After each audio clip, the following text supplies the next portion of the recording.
Hello friend, नमस्कार। मेरे भोजपुरी देहाती गीत के चैनल पर जितने बहन भाई अम्मा चाची लोग जुड़े हैं, मैं सभी के लिए मंगल कामना करती हूँ कि आप लोग स्वस्थ रहें, मस्त रहें, अपना ख्याल रखें। देखिए, बहुत एक प्यारा विवाह गीत लेकर आई हूँ। अच्छा लगे तो कमेंट में आप लोग ज़रूर बताइएगा और अपना ढेर सारा प्यार दुलार दीजिएगा। जय माता दी। निबिया के पेड़ करुआ सन सीतली बेर बहे।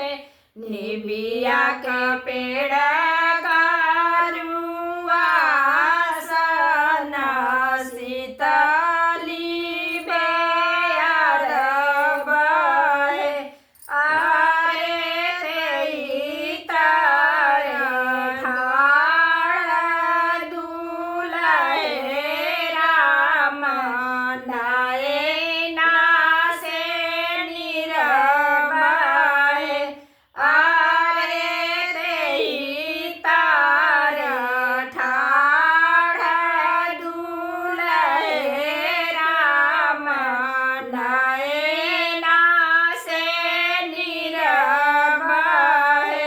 घर में से निकाले बाबा तैयार पीताड़ पी बोले।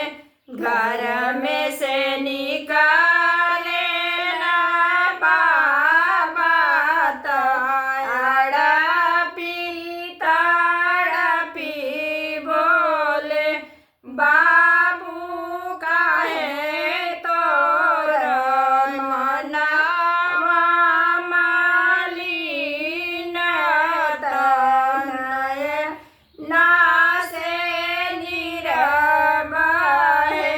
बाबू काहे तोर मनवा मालिन तनयना से निरबहे।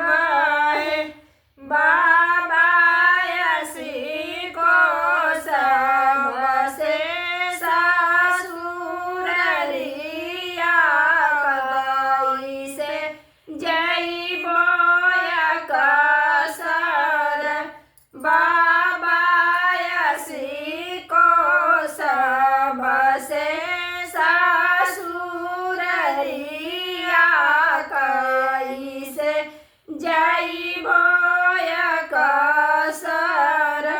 चार ही घोड़े चारो भैया जइहे, अवरू लोकनिया जइहे।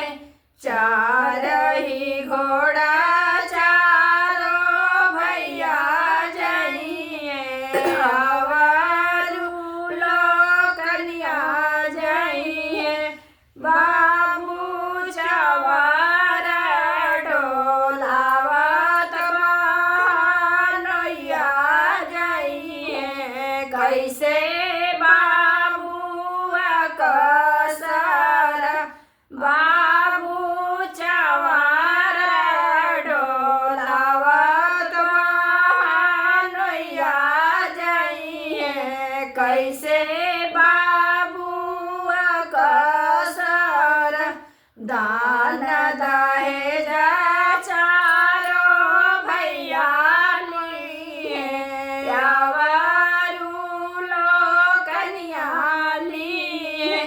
दान दहेज चारो भैया लिए, अवरू लोकनिया लिए।